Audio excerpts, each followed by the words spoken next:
تیسرا حکم یہ ہے کہ صرف اپنے لیے دعا نہیں مانگنی چاہیے بلکہ سب مسلمانوں کے لیے دعا مانگنی چاہیے کہ اس طرح دعا زیادہ قبول ہوتی ہے. یعنی سارے مسلمانوں کے لیے اگر ساتھ میں دعا کی جائے، جیسے کہ پہلے بھی آیا تھا کہ ایاک نعبد، کہ ہم تیری ہی عبادت کرتے ہیں، وہاں جو ہے کہ بہوچن کا یہ صیغہ آیا ہے، بہوچن کا لفظ آیا ہے، تو سب کو شامل کر لینے کی وجہ سے دعا جلدی قبول ہوتی ہے. اس کے بعد اللہ تبارک و تعالیٰ ارشاد فرماتا ہے صراط الذین انعمت علیہم، ان لوگوں کا راستہ. پہلے یہ ارشاد فرمایا، یہ دعا کرنے کا طریقہ سکھایا کہ اے اللہ تو ہمیں سیدھا راستہ چلا، سیدھے راستے پر چلا.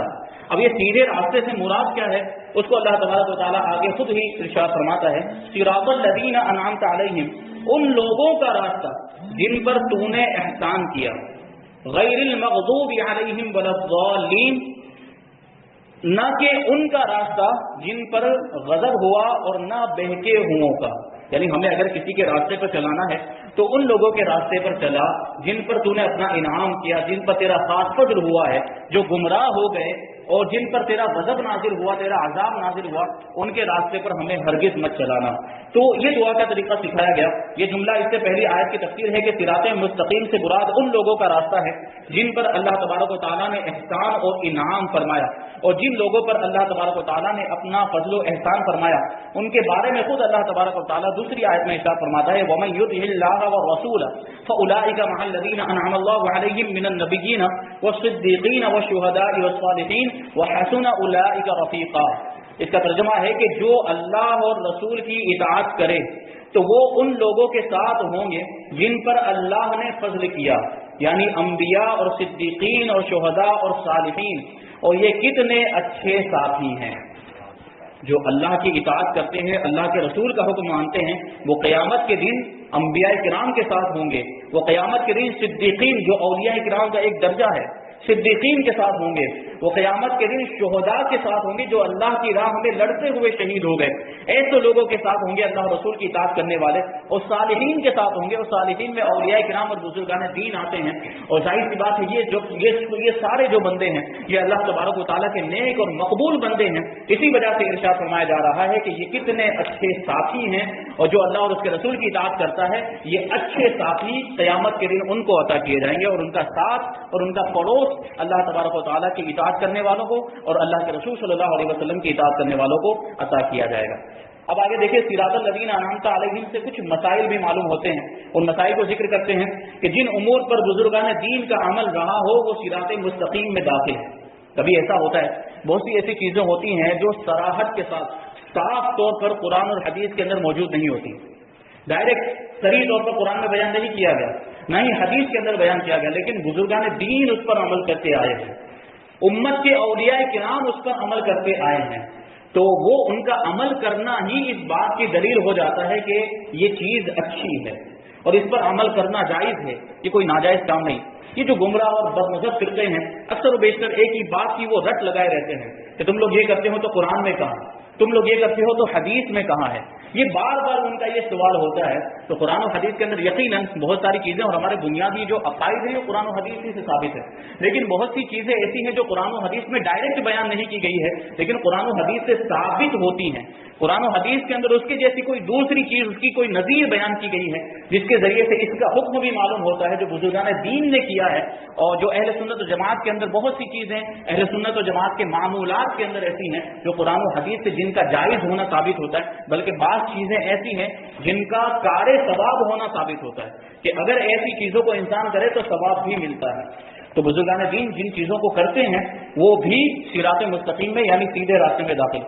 امام فخر الدین رازی رحمۃ اللہ تعالی علیہ فرماتے ہیں بعض مفسرین نے فرمایا کہ اہدنا الصراط المستقیم کے بعد صراط الذین انعمت علیہم کو ذکر کرنا اس بات کی دلیل ہے کہ مرید ہدایت اور مکاشفہ کے مقامات تک اسی صورت پہنچ سکتا ہے جب وہ کسی ایسے کامل پیر کی پیروی کرے جو درست راستے کی طرف اس کی رہنمائی کرے.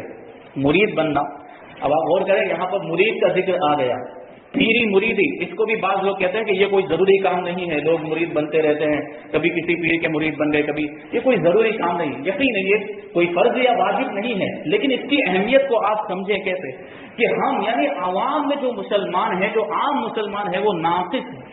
ہمارے اندر بہت ساری کمیاں موجود ہیں، ہم بڑے گنہگار ہیں، ہم ڈائریکٹ خدا کی بارگاہ میں رسائی حاصل نہیں کر سکتے، ہم ڈائریکٹ نہیں پہنچ سکتے، اس لیے ہم کسی پیر کے، کسی کامل کے مرید بنتے ہیں، ان کے دامن سے وابستہ ہو جاتے ہیں تاکہ وہ ہمیں اللہ کی بارگاہ میں پہنچا دیں۔ یہ ایک مقصد ہوتا ہے مرید بننے کا۔ تو اسی وجہ سے ہمیشہ پیر ایسا تلاش کرنا چاہیے جو کامل ہو، جو خود باعمل ہو، شریعت پر، اسلام پر عمل کرنے والا ہو، گنہگار نہ ہو، فاسق معلن نہ ہو، اس کا سلسلہ حضور صلی اللہ علیہ وسلم تک متصل ہو، ملتا ہو، اور علم رکھتا ہو کہ اپنے مریدین کی ہدایت اور رہنمائی کر سکے۔ یہ شرائط بیان کیے جاتے ہیں، اسی وجہ سے بیان کیے جاتے ہیں کہ مرید بننے کا مقصد ہی یہ ہوتا ہے کہ ہم اس کے ذریعے سے رسول اللہ کی بارگاہ میں پہنچنا چاہتے ہیں، ہم اس کے ذریعے سے اللہ کی بارگاہ میں پہنچنا چاہتے ہیں، اور وہ خود ہی پہنچا ہوا نہ ہو تو وہ ہمیں کیا پہنچائے گا۔ تو پیر کے لیے ضروری ہے کہ وہ کامل ہو، وہ خود عمل کرنے والا ہو۔ تو یہ بات آپ ذہن میں رکھیں گے تو پیر کامل کی پیروی کرے، جو درست راستے کی طرف اس کی رہنمائی کرے، غلطیوں اور گمراہیوں کی جگہ سے اسے بچائے۔ یہ پیر کا کام ہے کہ اپنے مریدوں کو غلطیوں سے بچائے، گمراہی کے کاموں سے بچائے، گناہوں کے کاموں سے بچائے، کیونکہ اکثر لوگوں پر نفس غالب ہے، یعنی سارے لوگوں کے اندر، سارے جو لوگ ہیں ان میں سے جو اکثر تعداد ہے ان میں کچھ نہ کچھ کمی موجود ہے، ہمارے اندر بھی کمی موجود ہے، اس وجہ سے ہمیں کسی کامل کی ضرورت ہے۔ اور سارے لوگوں کی عقل کو حق سمجھنے، صحیح اور غلط میں امتیاز کرنے کی صلاحیت نہیں ہوتی۔ سارے مسلمانوں میں یہ صلاحیت اور یہ جو ہے کہ آپ سمجھ لیں کہ ان میں یہ بات نہیں ہوتی ہے کہ وہ صحیح اور غلط کا اندازہ لگا سکیں، اس لیے کسی پیر کامل کی ضرورت پیش آتی ہے۔ تو ایک ایسے کامل شخص کا ہونا ضروری ہے جس کی ناقص شخص پیروی کرے، یہاں تک کہ اس کامل شخص کی عقل کے نور سے اس ناقص شخص کی عقل بھی مضبوط ہو جائے، تو اس صورت میں وہ سعادتوں کے درجات اور کمالات کی بلندیوں تک پہنچ سکتا ہے۔ یعنی اس کی کمی کو وہ اس کا پیر دور کر دے گا، اور اس کی کمیوں کو دور کرنے کے بعد وہ بھی بلندیوں تک پہنچ جائے گا، اور وہ بھی اللہ کی بارگاہ میں رسائی حاصل کر لے گا۔ اس کے بعد اللہ تبارک و تعالیٰ ارشاد فرماتا ہے غیر المغضوب علیہم ولا الضالین، نہ کہ ان کا راستہ جن پر غضب ہوا اور نہ بہکے ہوئوں کا۔ جن پر اللہ تبارک و تعالیٰ کا غضب ہوا ان سے مراد یہودی، اور بہکے ہوئوں سے مراد عیسائی ہیں۔ یہ دونوں جو ہیں یعنی یہودی اور عیسائی، یہ اسلام کے ازلی دشمن ہیں۔ روز اول سے پہلے ہی دن سے، جب سے اسلام آیا ہے تب سے یہ دونوں جو ہے انتہائی سخت دشمن ہیں اسلام کے، اور کبھی بھی یہ مسلمانوں کے دوست، مسلمانوں کے خیر خواہ اور مسلمانوں کے ہمدرد نہیں ہو سکتے ہیں۔ یہ عیسائی اور یہودیوں کا معاملہ قرآن مجید کے اندر اس کو ذکر کیا گیا۔ اور امام فخر الدین رازی رحمۃ اللہ تعالیٰ نے بھی یہ لکھا ہے کہ جن پر غضب ہوا ان سے مراد بد عمل لوگ ہیں، جو برے کام کرتے ہیں، ان سے بھی ہمیں بچا۔ اور بہکے ہوئوں سے مراد بد عقیدہ لوگ ہیں، یعنی ہم دعا کرتے ہیں کہ ہمیں بے عمل لوگوں سے بھی بچا، گنہگاروں سے بھی بچا، اور جو بد عقیدہ لوگ ہیں، جو بد مذہب ہیں، ان سے بھی ہمیں بچا۔ ہر مسلمان کو چاہیے کہ وہ عقائد، اعمال، سیرت، صورت، ہر اعتبار سے یہودیوں، عیسائیوں اور تمام کفار سے الگ رہے، نہ ان کے طور طریقے اپنائے اور نہ ہی ان کے رسم و رواج اور فیشن اختیار کرے، اور ان کی دوستیوں اور صحبتوں سے دور رہتے ہوئے اپنے آپ کو قرآن و سنت کے سانچے میں ڈالنے میں ہی اپنے لیے دونوں جہان کی سعادت تصور کرے۔ تو کفار سے اپنے آپ کو دور رکھے، گنہگاروں سے اپنے آپ کو دور رکھے، یہودیوں اور عیسائیوں سے اپنے آپ کو دور رکھے، اسی میں ہماری دنیا کی بھی کامیابی ہے اور آخرت کی بھی کامیابی ہے۔ اب یہاں سے کچھ دوسری چیزیں بیان کی جا رہی ہے۔ وَلَضَّالِّينَ کے تعلق سے آپ دیکھیں مخرج کے بارے میں نے بتایا تھا کہ صحیح تلفظ انتہائی ضروری ہے، تو اس میں ایک جو حرف ہے وہ ہے ضاد، اس کے تلفظ بہت زیادہ مشکل ہے، یہ سیکھنے کی ضرورت ہے۔ وَلَضَّالِّينَ، اس کے تلفظ کو آپ ذہن میں رکھیں اور کوشش کریں اس طریقے سے ادا کرنے کی۔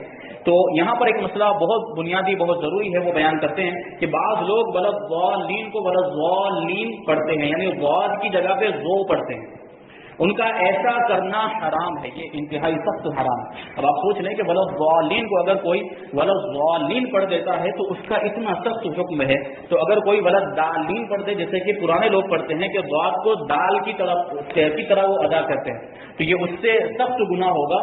اور آپ دیکھیں اس کی وجہ سے معنی بدل جاتا ہے، اور اس کی وجہ سے قرآن میں تبدیلی ہو جاتی ہے، کیونکہ قرآن مجید میں وہ ضاد کے ساتھ ہی آیا ہے۔ ہم اسے اگر دال کے ساتھ پڑھ دیں یا اسے ہم ذو کے ساتھ پڑھ دیں تو گویا کہ ہم نے قرآن مجید کے ایک لفظ کو بدل دیا، اور قرآن مجید کو اگر کوئی بدل دے تو یہ بہت بڑا جرم ہے اور بہت بڑا گناہ ہے۔ اعلیٰ حضرت امام احمد رضا خان فاضل بریلوی فرماتے ہیں کہ ضاد، ذو، زال، زا سب